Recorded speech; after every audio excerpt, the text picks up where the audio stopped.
Karen Billon, I guess she's a professor at UBC, but she spent a year in France, and you go back and forth, really. Yeah, that's right.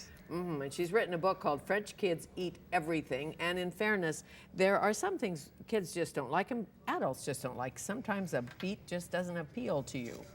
Scientists in France have studied this for a century. They're really interested in it, and they found that kids need to taste something on average 7 times before they'll accept to eat it. And it works for adults too. If there's something you don't like, if you prepare it in a nice way and taste it repeatedly, you will actually adapt. And they use this rule with kids. It's one of the 10 French food rules in the book. Right. You don't have to eat it, but you do have to taste it. And American researchers have done the same thing. Interestingly, they find kids need to taste it about 12 times. But whatever it is, the magic number might be 7 or 12, 15. Introduce it repeatedly but without force, and the kids will eventually learn to like it. Even if it is an unidentified edible object. Yes, but you don't identify it the moment you serve it to them. The French start earlier. Here's a beet. Look at it. Touch it. That's interesting. Next day, smell it. Next day, cook it. And let's look at that. Maybe the third day, okay, try it in puree for younger ones, salad for older ones. Is that in the chapter, the kohlrabi experiment? Yes, because that experiment is fantastic, because what they did is they basically did what the French do here. And it was in the States. They took kids at a daycare. They showed them a kohlrabi, which looks like a hairy turnip on steroids, very scary looking vegetable. And then they said to the kids, who wants to eat this? None of them. But then they read them stories about a boy in his grandfather's garden who's enjoying gardening with his grandfather, and his very favorite vegetable of all is the kohlrabi. And the punchline of the story is, but it wasn't as good as kohlrabi as he's tasting all these vegetables. Well, they read that to the kids for a day or two, and then offer them kohlrabi again, and most of them taste it, and a lot of them like it. And that's all it took, a little exposure. And that's what the French do at home and at school, because they talk a lot about food. They show their kids food. They celebrate food. They have a day, I don't know about in France, but in Italy, they'll have Cantaloupe Day. Exactly, and they make it fun. It's not, it's never eat this, it's good for you. It's eat this is delicious. Isn't this interesting? And it's social. Very social. You never eat alone if you can help it. And you don't eat your own little portion of whatever. You're all sharing a common meal and sharing the experience together of tasting things. So what did you learn about parenting? The differences in how the French parent and how North Americans parent. I know we're generalizing. We're generalizing. So first of all, I'll have to say this book is not a book that recommends that the French parenting approach is better. Not at all. I think there are wonderful things about our culture, like creativity, empathy, individual initiative, that the French could learn from us. So the book is really about this one approach that we could learn from the French, which is about food, because they've devoted so much energy to thinking about it. So with that being said, there is something about French parenting I think is helpful, which is that the French believe that routines and structure help kids learn, and this can start at a very early age. So for example, when their babies are 6 to 8 months old, they have them eating only 4 times a day when the adults eat. Breakfast, lunch, after school snack, the goûter, which is dropped later for adults, and dinner. They give them that structure and they stick to it. So that leads to the no snacking rule. Now that sounds a little harsh and controlling to us, but at the same time, the French believe if you don't provide that structure, kids get deregulated. They might eat all the time, or not know when to eat, or not know when to distinguish between having an empty stomach and really being hungry, because they believe it's okay to have an empty stomach.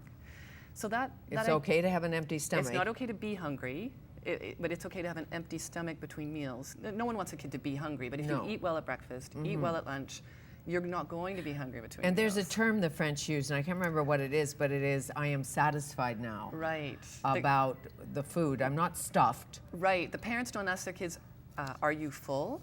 They ask them, are you still hungry? As-tu encore faim? Je n'ai plus faim. As-tu encore faim? Non, je n'ai plus faim. Stop when you're no longer hungry. And because they eat more slowly, they have the time for those satiety signals to get from the stomach to the brain. It takes about 20 minutes. I have had enough, is really what it says. That's really. right. Rather than I'm so stuffed, I don't know if I can eat again. So they serve their kids smaller portions also, so that they don't get to that overly full feeling, much less daunting for kids. Right, but what about rules around food?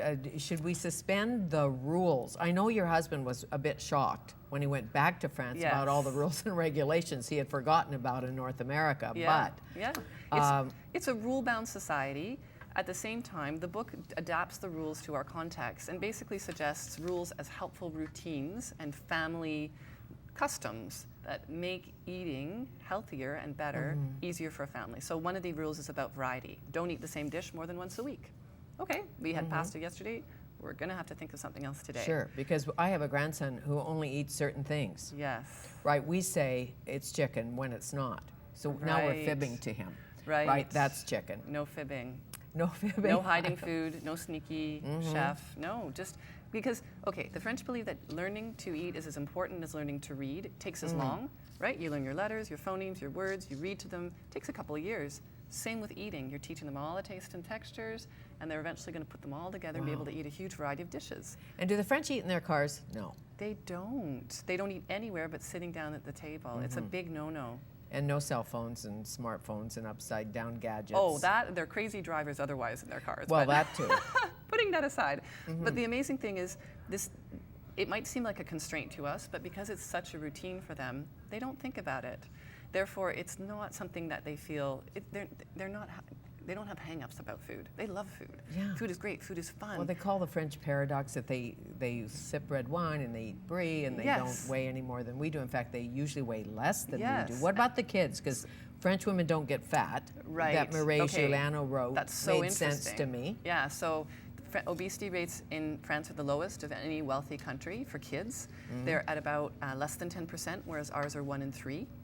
For obesity and overweight. Right. And the rates in most countries have been going up, and in France actually staying very stable. So the kids are, there's a lot, it's very complicated because it has to do with physical activity and lots of other things, but to some extent it has to do with what kids are eating, and we can see it in the fact that they are much less overweight and obese. Right. And the teachers encourage them, well, they don't let them snack, They can't. obviously, They but are as not a allowed North to. American mom, as a Canadian mom, it must have been hard for you to think of sobbing Sophie in school. She did sob sometimes. I I'm not bet. going to lie to you. But after a few months, she adapted. She made really good friends that we still are in very close contact with. She learned to eat so well. By the end of the year, she was eating beet salad, mussels, olives, you name it. She would taste it. And she's very happy now that we went through that experience. When you came back to Canada, Yes. were the kids happy, sad, culture shocked? What? They were happy to be back. But it was kind of funny because the younger one had forgotten how to speak English. So it was a bit of a, transition. And Sophie, the older one, could speak English with a charming French accent. It was super cute. Didn't last long though. No. So they reintegrated. But when they got to school, and that was Sophie's first experience of school in Canada, because she'd done kindergarten in France, grade 1 here, it was another shock. School schedule, lunch 12 to 12:10. That includes unpacking, 10 minutes to eating, packing up. This is for a 5-year-old just turning 6. In France, they had 30 minutes at the table and they were served and people helped them to eat. So all of a sudden she was coming home saying, I can't eat fast enough. We don't have enough time. And that's when I realized that, wow, that we are going to have some issues here. But the funny thing is when I talk to other parents at the schools, everyone thinks that lunchtime is too short and we need to be doing something about school lunches. Sure. Well, look at adults here. Yes. Eating at their desk, eating in their cars, grabbing something But on the way. we train ourselves to do that, and then we set our kids a bad example. So the book is not about lecturing people about what we do badly. It's about celebrating food, celebrating family, talking about how reconnecting with food can actually be great for families, Sure, as it was eat your for us. veggies. Kids eat what adults eat. Eat family meals together. How cool. Yeah, Avoid emotional eating. Did your mother Yes. bribe you? and punish. Yes, around food. So those are the French food rules that we learned, and there are 10 chapters in the book, 1 rule per chapter, and there are lots of tips and resources for how parents might want to think about adapting this to their own family. Sure, you don't have to like it, but you do have to taste it. Yes. 7 times. And the slow food movement is great, and it's here in part, not totally here, but I like the idea. Yeah, so there's a chapter in the book called Slow Food Nation, which is about slowing down your family life. So one of the things we do is we never do after-school activities at our dinner hour. We have a dinner hour. If the after-school activity is scheduled at that point, we don't enroll. We've just made food a priority.